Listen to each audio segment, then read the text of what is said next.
తెలంగాణ వ్యాప్తంగా గ్రామ సభలు గందరగోళంగా మారాయి. ప్రభుత్వ పాలన 6 గ్యారెంటీల అమలుపై గ్రామస్తులు ఎక్కడికక్కడ నిలదీస్తున్నారు.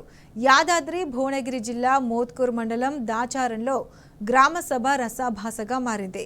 అర్హులకు కాకుండా అనర్హులకు ఇందిరమ్మ ఇల్లు వచ్చాయని ఆందోళన చేశారు. ఏమీ లేని పేదవారి పేర్లు లిస్టులో అసలే రాలేదని అధికారులతో ప్రజలు వాగ్వాదానికి దిగారు.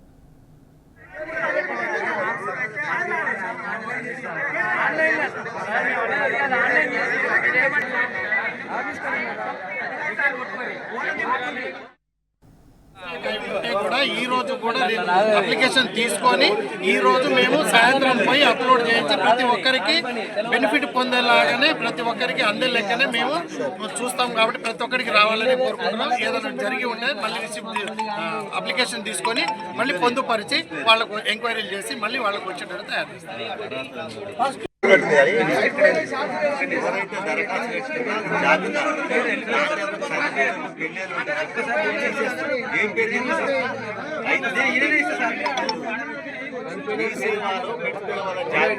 ఊరోళ్ళు ఎవరు ఇల్లేదా అంటే ఊరోళ్ళు చెప్పిన వాడు ఒక్కడేనా?